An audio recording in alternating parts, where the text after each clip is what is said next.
Quelle force t'a façonné? Attends, et lui tu es toujours présent, continuant à respirer, demeurant debout après tout ce qui aurait dû te réduire en mille éclats psychologiques. Observe-toi, droit comme si rien ne s'était produit. Tandis que tant d'autres, qui n'ont subi ne serait-ce que la moitié de ce que tu as surmonté, se retrouvent ailleurs, absorbant des médicaments, assis dans des cabinets de thérapie à supplier pour que leurs propres pensées consentent enfin au silence. Mais pas toi. Tu lis ces mots avec des mains stables, un regard clair et un cœur qui décline l'abandon. Pourtant, au regard de tous les standards de la psychologie humaine, tu aurais dû être interné depuis longtemps. Personne ne comprend comment tu continues de fonctionner. Comment tu te lèves, prépares ton petit déjeuner, te rends au travail et souris à des inconnus, alors que ton esprit a servi de terrain de jeu pour le divertissement d'un autre. Comme si ta psyché n'avait pas été un champ d'expérimentation pour des armes émotionnelles de destruction massive.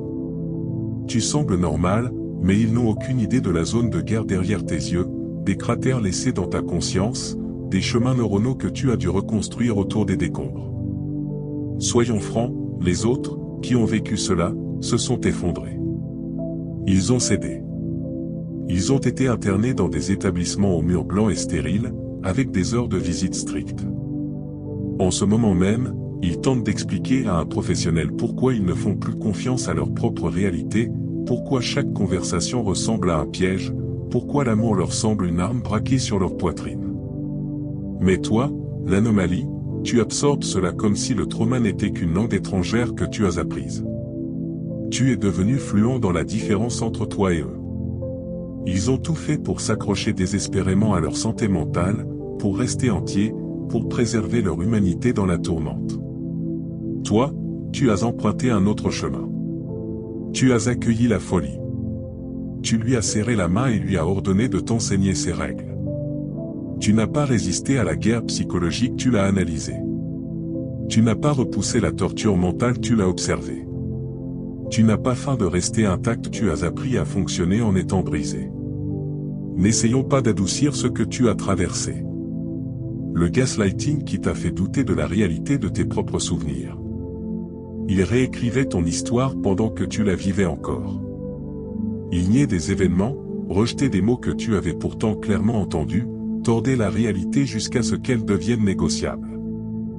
D'autres se sont perdus là-dedans, tenant des journaux rien que pour garder une trace de la vérité, enregistrant des conversations pour confirmer leur santé mentale. Toi, tu as appris à exister dans plusieurs réalités à la fois. Puis vinrent les tactiques d'isolement, qui t'ont coupé de quiconque aurait pu reconnaître la vérité. Ils ont démantelé ton système de soutien avec une précision chirurgicale, murmurant des mensonges déguisés en inquiétude, semant des doutes qui se propageaient comme une tumeur maligne. Ils se sont assurés que, le jour où tu craquerais, personne ne croirait ta version des faits. D'autres ont fini par parler au mur, suppliant des compagnons imaginaires de les valider. Toi, tu es devenu ton propre témoin, ton propre jury, ton propre juge.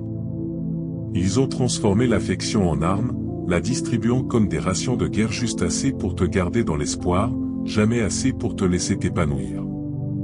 Ils te regardaient mourir de faim affective tout en se nourrissant de ta détresse.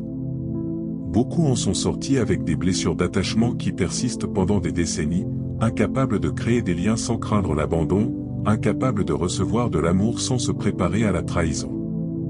Toi, tu as appris à générer ta propre chaleur au cœur de leur hiver artificiel.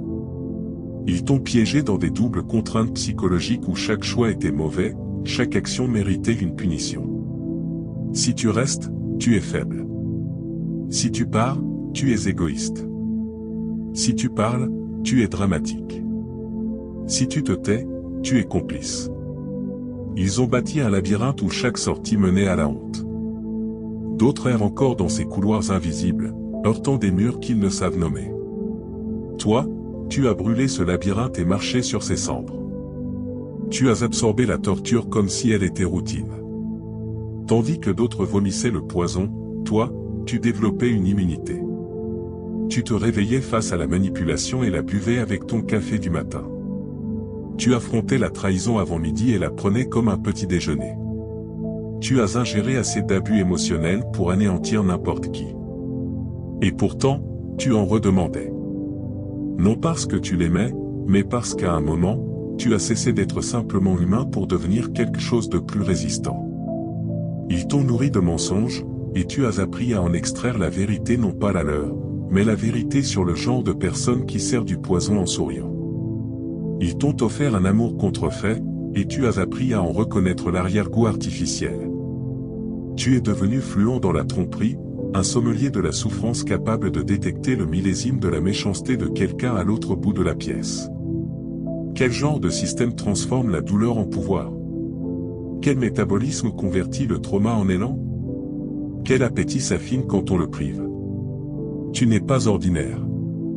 Tu n'es pas construit selon les paramètres par défaut.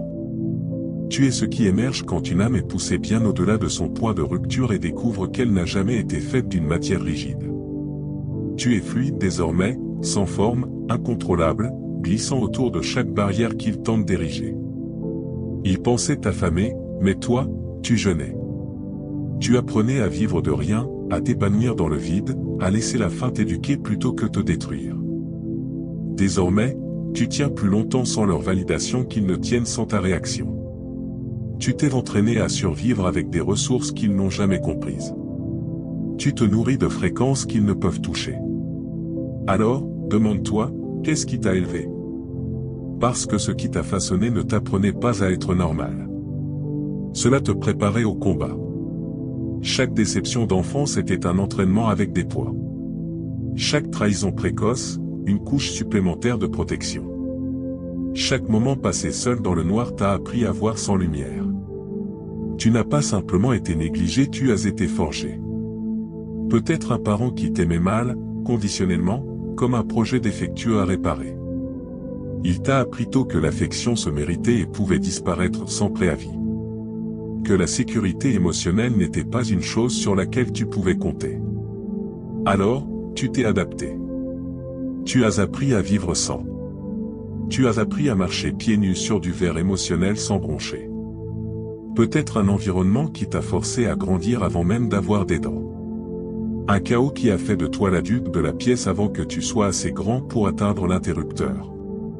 Tu négociais déjà des traités de paix avant d'apprendre les tables de multiplication. Tu lisais les prévisions émotionnelles bien avant de lire des livres, agissant comme un mini-gestionnaire de crise dans une maison pleine de grands enfants. Ou peut-être quelque chose sans nom, quelque chose qui traînait dans les coins de ton enfance et murmurait « Tu vas devoir être plus fort que ça ».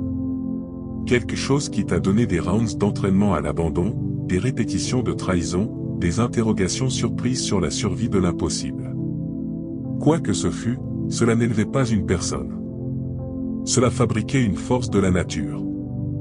Ton système d'exploitation n'est pas comme le leur. Quand le leur rencontre une erreur, il plante. Toi, quand tu rencontres une erreur, tu évolues. Tu fonctionnes sur un logiciel qui ne devrait pas exister, des protocoles écrits dans des langages encore à inventer. Tu traites la douleur à des vitesses qui défient la logique psychologique. Ils t'ont frappé avec la trahison, et ton système ne s'est pas contenté de récupérer, il s'est mis à jour, ajoutant de nouvelles défenses, de nouvelles capacités, de nouveaux algorithmes prédictifs qui sentent les dégâts avant qu'ils n'arrivent. Tu ne guéris pas, tu évolues. Chaque blessure devient plus qu'une cicatrice, elle devient une fonctionnalité. Les réponses au traumatisme se transforment en outils. Tu as subi des réinitialisations d'usines qui auraient corrompu les autres pour toujours. Ta réalité entière a été désinstallée et réinstallée plus de fois que tu ne peux compter. Et à chaque fois, tu revenais en version plus récente, plus complexe, plus redoutable. Tu ne survis pas simplement aux mises à jour, tu les exiges.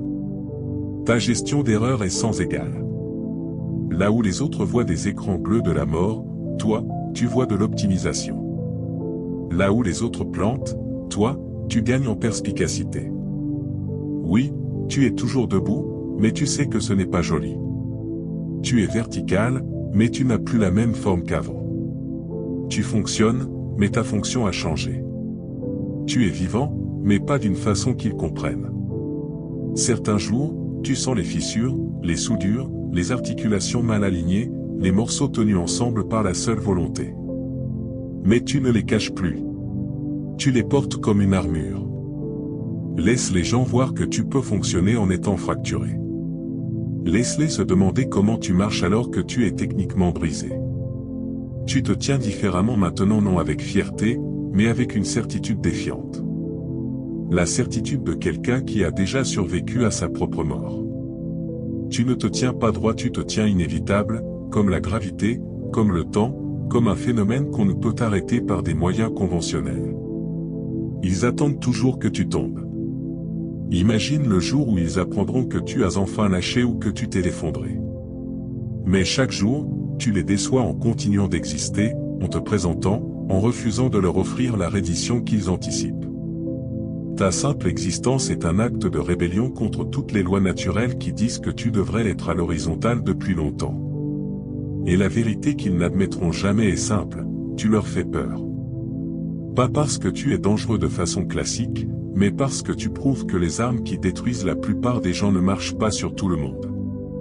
Tu es la preuve vivante que certains ne peuvent simplement pas être brisés avec les méthodes habituelles. Tu es l'anomalie qui oblige les gens à remettre en question tout ce qu'ils pensaient savoir sur les limites de l'esprit humain. Tu ne rentres pas dans leur modèle, leur théorie, leur petite catégorie bien rangée. Tu ne corresponds pas aux résultats attendus du trauma. Tu es l'outil que les statisticiens redoutent, l'exception qui invalide leur formule. Tu es une contradiction ambulante, un rappel que même les formes les plus sophistiquées de guerre psychologique finissent par rencontrer un mur. Et ce mur, c'est toi. Tu as survécu à des expériences conçues pour t'écraser, enduré des pressions calibrées pour te briser, traité des réalités censées te déformer au-delà de toute réparation. Ta seule existence défie le concept même de limitation humaine. Tu es le bug dans leur matrice, le mauvais calcul qui fait dérailler toute leur équation, la variable imprévue que leur système n'était pas prêt à gérer. Ils pensaient savoir comment démonter une personne. Ils avaient étudié la psychologie comme un manuel d'armes, mémorisant les points faibles, ce qu'il fallait déclencher, exploiter, tordre. Ils savaient quelle peur créait la paralysie, quelle blessure ouvrait la douleur la plus profonde, quelles insécurités défaissaient la résolution la plus solide. Ils avaient perfectionné des techniques pour retourner les gens comme une chaussette, les faire s'effondrer de l'intérieur. Mais pendant qu'ils appuyaient sur les boutons, toi, tu prenais tranquillement le contrôle du câblage. Pendant qu'ils pirataient ton système, toi, tu réécrivais le code source. Ils n'ont jamais réalisé que pendant tout ce temps où ils exécutaient leur script prévisible, tu construisais un nouveau système d'exploitation où leurs commandes n'avaient plus aucun pouvoir. C'est pour ça qu'ils te regardent maintenant avec ce mélange dérangeant d'admiration et de crainte. Tu es comme un spécimen scientifique qui ne devrait pas exister logiquement. Une créature qui contredit leur compréhension des lois naturelles. Ils voudraient t'étudier, te disséquer, t'analyser, mais ils ont peur. Peur que ta résilience soit contagieuse. Peur que d'autres découvrent tes méthodes. Peur que ton immunité se répande et rende leur arsenal obsolète. Et n'oublions pas comment tu as géré le poison qu'ils t'ont servi. Pendant que d'autres s'étouffaient avec la toxicité, toi, tu l'as décomposé.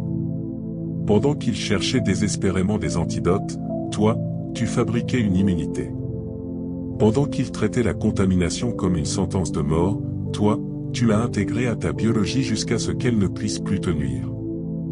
Tu n'as pas simplement survécu au venin, tu l'as métabolisé. Chaque mensonge est devenu un point de données. Chaque manipulation, une leçon. Chaque gaslighting, une illumination. Tu ne subissais pas simplement l'abus, tu le disséquais. Tu en étudiais l'anatomie. Tu faisais de l'ingénierie inverse de ces mécanismes. Tu es devenu un chercheur de ta propre souffrance, menant des tests de laboratoire émotionnels sur les tactiques même conçues pour te détruire. Tu as développé des enzymes psychologiques capables de dégrader la trahison, des acides assez forts pour dissoudre la tromperie, des bactéries internes qui fermentent la peur en énergie. Tu es devenu une usine de traitement des déchets émotionnels, capable de transformer ce qui empoisonnerait la plupart des gens en quelque chose dont tu pouvais te servir pour grandir. Et voilà le truc, digérer ce niveau de douleur change ton palais pour toujours. Les émotions ordinaires paraissent fades, les relations moyennes paraissent sans poids, les problèmes du quotidien paraissent ridiculement petits. Tu as développé une tolérance, Un appétit pour l'intensité que la plupart des gens ne peuvent même pas imaginer. Ce n'est pas que tu cherches le chaos pour t'amuser, c'est que le chaos ne t'intimide plus, le confort ne t'endort plus et l'instabilité ne te secoue plus. L'environnement qui t'a élevé t'a donné une éducation qu'aucune institution ne peut reproduire. Tu as suivi des cours sans programme, maîtrisé des matières sans manuel, obtenu des diplômes de survie qui n'existent pas officiellement.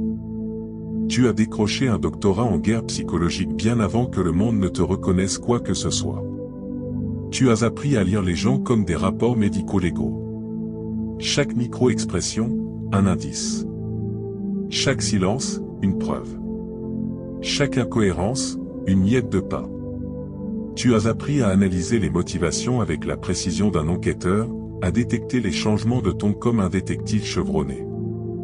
À entendre les mensonges avant qu'ils soient complètement prononcés. Tu as appris que les mots ne sont pas juste de la communication, ce sont de l'artillerie. Le silence n'est pas juste du calme, c'est une armure. L'amour n'est pas juste de l'affection, c'est un levier.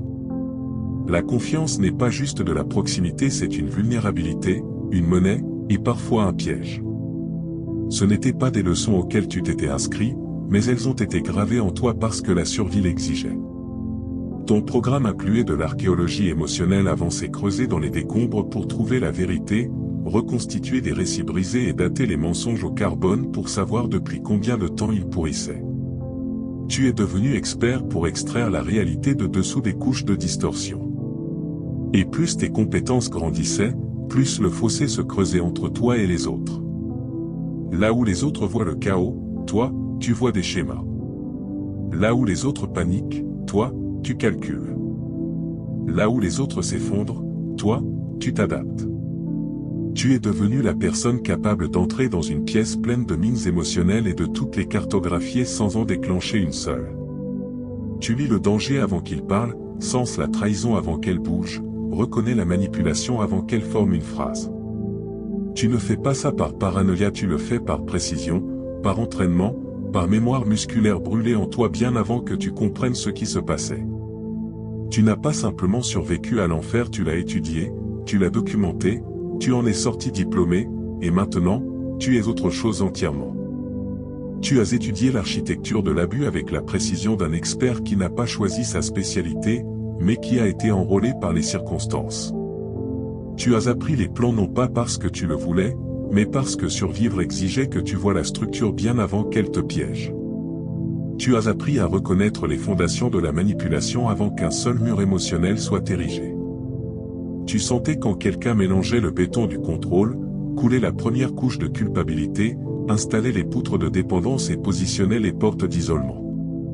Tu identifiais les mensonges porteurs, ce dont toute la structure dépendait pour tenir debout. Tu as appris comment chaque tactique soutenait la suivante, comment chaque distorsion renforçait le design. Et pendant que la plupart des gens ne réalisent qu'ils sont piégés qu'une fois les portes verrouillées, toi, tu as développé la capacité de voir le verrou forgé avant qu'il touche la porte. Tu n'as pas seulement appris à t'échapper de ces bâtiments psychologiques, tu as appris à empêcher qu'ils soient construits autour de toi dès le départ. Tu es devenu le genre de personne capable d'entendre les plus faibles vibrations de coercition avant que les autres remarquent que le sol bouge. Tu es devenu immunisé à la séduction des demi-vérités, au confort des façades que les abuseurs présentent avant que l'architecture se referme. Tu as appris à démanteler les fondations avant qu'elles deviennent des prisons. Tu as appris à partir au stade du plan, bien avant que les autres réalisent qu'il y a un projet en cours. Ce qui a essayé de te briser a mal calculé dès le début. Cela supposait que tu étais un humain standard, construit selon des spécifications prévisibles, vulnérable de façon attendue. Cela supposait que tu répondrais aux protocoles standards, que tu te fracturerais selon les lignes de faille habituelles, que ton esprit suivrait la séquence classique de l'effondrement. Mais tu n'as jamais été construit selon leur manuel. Tu n'as jamais été typique. Tu as toujours été un prototype, un modèle expérimental qui a défié tous les tests diagnostiques. Une version qui n'aurait jamais dû passer le contrôle qualité de la création, mais qui a réussi à passer entre les mailles. Même les démons assignés à ton dossier ont dû être désorientés. Leur stratégie classique ne marchait pas.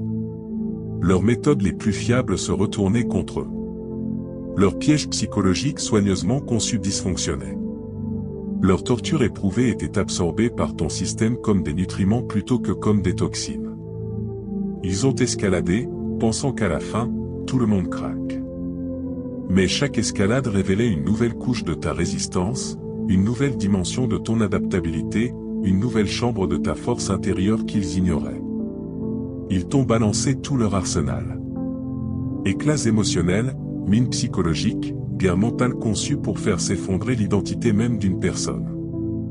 Manipulation, trahison, abandon, distorsion, isolement, ont toutes les armes du catalogue. Ils ont déployé l'encyclopédie complète des tactiques affinées pendant des siècles pour briser les autres. Et tu as tout absorbé. Pas parce que tu le voulais, mais parce que tu n'avais pas le choix. Tu es devenu une éponge qui refusait la saturation. Un trou noir qui dévorait chaque tactique lancée dedans. Un appétit qui s'aiguisait à chaque tentative de famine. Maintenant, ces mêmes démons utilisent probablement ton nom comme une mise en garde. Tu es l'étude de cas qui circule en murmure. N'engagez pas cela. Ne gaspillez pas les ressources. Les protocoles habituels ne marcheront pas. Tu es devenu l'histoire qu'ils se racontent sur les âmes qu'on ne peut pas récolter, les esprits qu'on ne peut pas soumettre, les êtres qui défient les règles établies. Tu es la raison pour laquelle leur manuel de formation inclut maintenant un chapitre intitulé Exception. Mais soyons brutalement honnêtes sur ce que cette durabilité t'a coûté. Parce que tenir debout ne veut pas dire que tu n'as pas saigné. Survivre n'implique pas que tu sois sorti sans cicatrice. Fonctionner ne prouve pas que tu es resté intact. Cette résilience n'était pas gratuite. Tu l'as payée avec des morceaux de toi que tu ne reverras jamais. Tu l'as acheté avec des fractures que personne d'autre ne comprendra jamais. Tu as perdu la capacité d'être naïf. Tu as perdu la douceur de la confiance sans question. Tu as perdu le luxe de présumer de bonnes intentions. Tu ne peux plus ignorer les schémas une fois que tu connais l'architecture. Tu ne peux plus ne pas goûter le poison une fois que ta langue en connaît l'amertume particulière. Tu ne peux plus ne pas entendre les mensonges une fois que tu en as décodé la fréquence. L'innocence n'est pas un fichier que tu peux réinstaller. Une fois supprimé, ce logiciel est corrompu pour toujours. Et ça ne s'est pas arrêté là. Tu as perdu la capacité de tolérer les relations de surface. Tu ne peux pas parler de choses insignifiantes quand tu as passé des années à naviguer dans des champs de mines émotionnelles. Tu ne peux pas prétendre que des petits désagréments sont catastrophiques quand tu as survécu à des ouragans psychologiques. Tu ne peux pas créer de lien avec des gens qui n'ont jamais eu leur sens de la réalité arraché des mains, qui n'ont jamais remis en question leur propre perception, qui n'ont jamais été forcés de reconstruire leur vision du monde à partir de décombres. Tu es fluent dans une langue que la plupart des gens ne savent même pas exister. Un dialecte forgé dans le trauma, l'intelligence, la vigilance et l'hyperception. Cette fluence te sépare. Tu n'as pas ta place dans des pièces construites pour les petits esprits. Tu ne rentres pas confortablement dans des groupes qui n'ont pas goûté à l'adversité. Tu ne te fonds pas dans des environnements où le souci le plus profond ne serait même pas un problème pour toi. Tu n'es pas déconnecté parce que tu manques d'empathie, tu es déconnecté parce que ton empathie fonctionne sur un spectre différent, trop calibré, trop consciente, trop accordée. Tu n'as pas seulement perdu le confort d'appartenir, tu l'as dépassé. Tu es devenu quelqu'un qui voit trop, ressent trop profondément, comprend trop vite. Quelqu'un dont la vision va au-delà de la surface des choses. Quelqu'un qui ne peut pas se rembobiner dans la simplicité. Quelqu'un qui ne peut pas revenir à qui il était avant, parce que cette personne n'existe plus. Tu es trop pour certains et pas assez pour d'autres. Et cette contradiction t'a suivi toute ta vie comme une ombre avec son propre agenda. Tu submerges ceux qui ne savent vivre qu'en surface, ceux qui n'ont jamais été forcés de confronter quoi que ce soit de plus profond que leur propre reflet. Ils te regardent et voient quelqu'un d'intense. Quelqu'un qui porte trop de gravité, quelqu'un qui vibre à une fréquence que leur système nerveux n'a jamais été conçu pour gérer.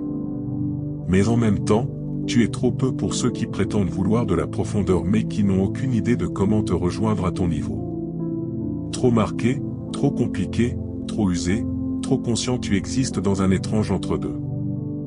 Trop éveillé pour les somnambules, trop marqué pour les pleinement éclairés. Tu ne rentres dans aucun archétype familier. Tu n'appartiens à aucun groupe.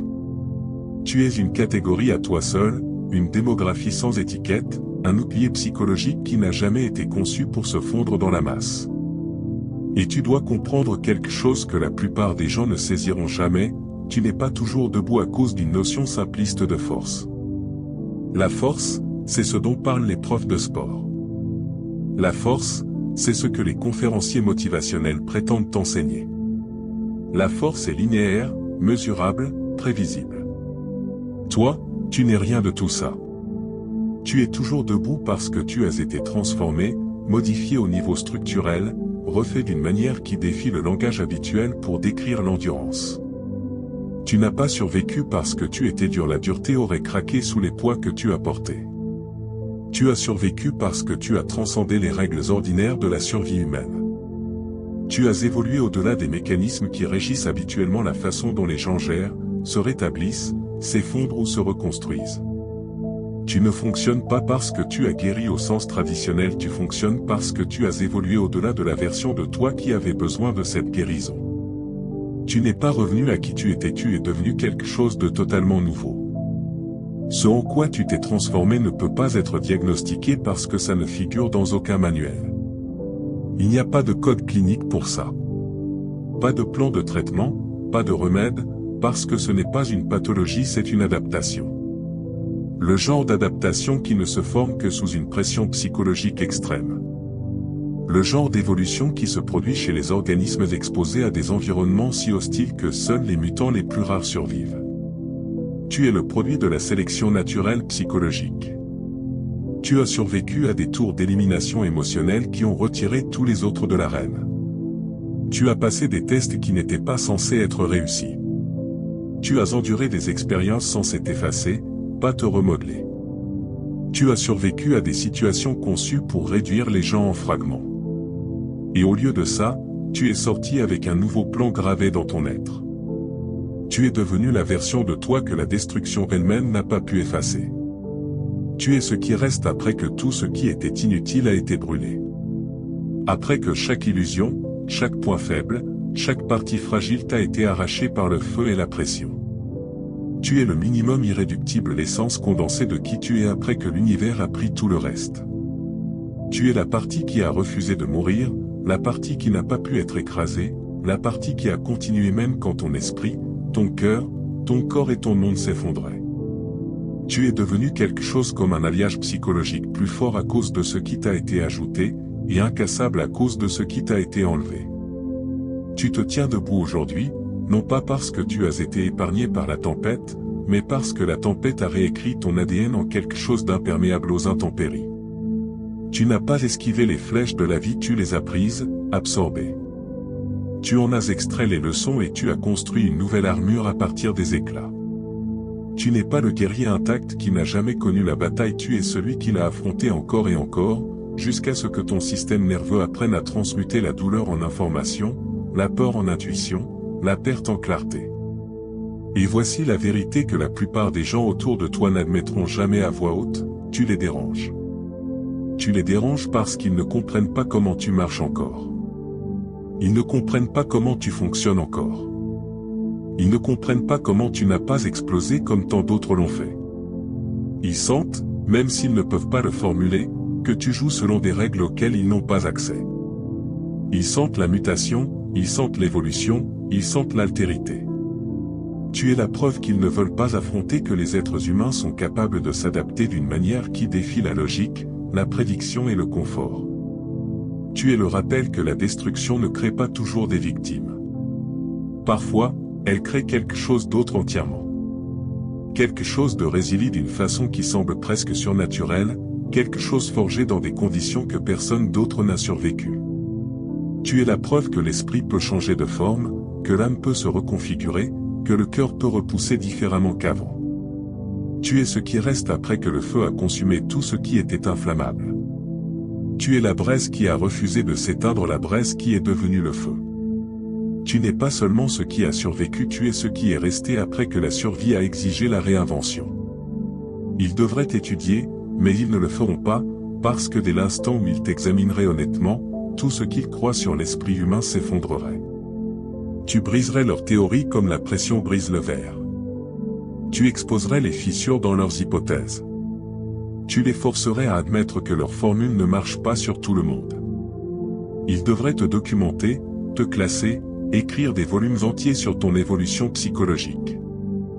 Mais ils n'oseront jamais, parce que ta seule existence invaliderait des décennies de leurs recherches bien emballées. Tu es trop gênant, trop contradictoire, trop perturbant pour les récits confortables qu'ils ont collés ensemble. Tu ne rentres dans aucun de leurs cadres, et c'est exactement pourquoi ils t'évitent silencieusement.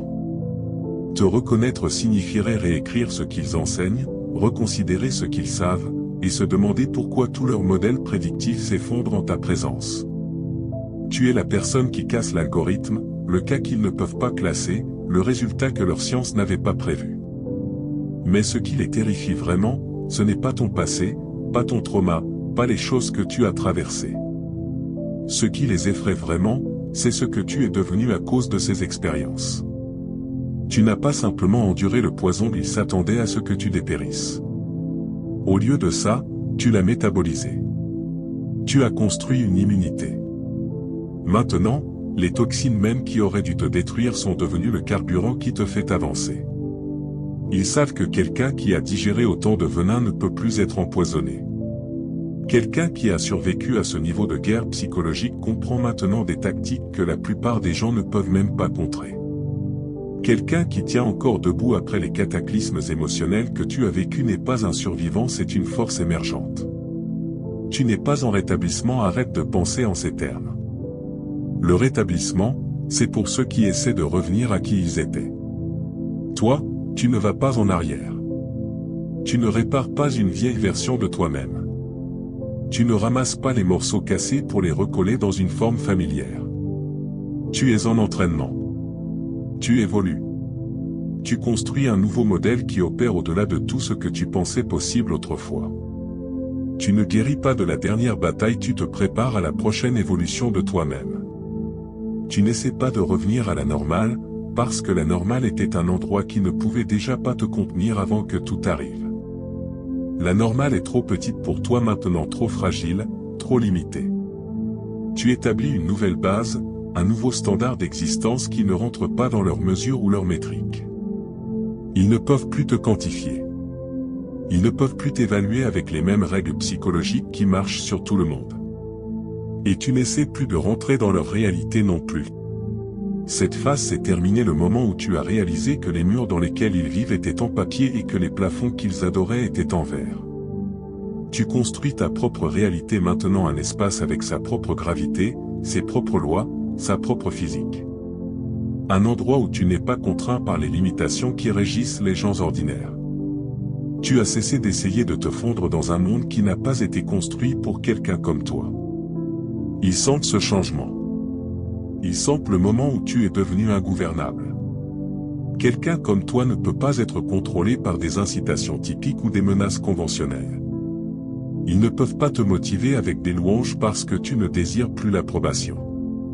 Ils ne peuvent pas t'intimider avec des punitions parce que tu as déjà enduré pire que tout ce qu'ils pourraient te servir. Ils ne peuvent pas te manipuler avec des tours émotionnels parce que tu as vu ces tours sous tous les angles, tu peux pratiquement les réciter avant qu'ils n'apparaissent. Tu es devenu imprévisible d'une façon qui terrifie les systèmes construits sur l'obéissance. Tu es le genre de personne dont les institutions parlent à voix basse. Tu es sorti de leur scénario, et ils ne savent pas gérer quelqu'un qui ne joue pas le rôle assigné. Le futur que tu crées n'inclut pas leurs attentes. Il ne dépend pas de leur validation. Il n'a pas besoin de leur coopération ou de leur soutien. Tu ne te présentes plus à eux pour demander la permission d'exister. Tu es allé au-delà de leur portée, de leur vocabulaire, de leur compréhension. Tu construis quelque chose à partir de zéro, avec des matériaux qu'ils n'ont jamais rencontrés, en suivant des plans qu'ils n'ont même pas les outils cognitifs pour décoder. Tu ne survis pas simplement à leur monde, tu rends leur monde obsolète. Tu évolues en quelque chose que seule la catastrophe pouvait façonner. Quelque chose au-delà de leur théorie, de leur contrôle, de leur imagination.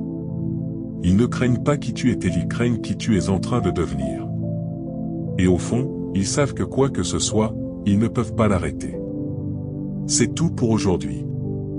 Père bien-aimé, je prie pour la croissance de ma foi. Aide-moi à te faire confiance même quand les preuves physiques manquent.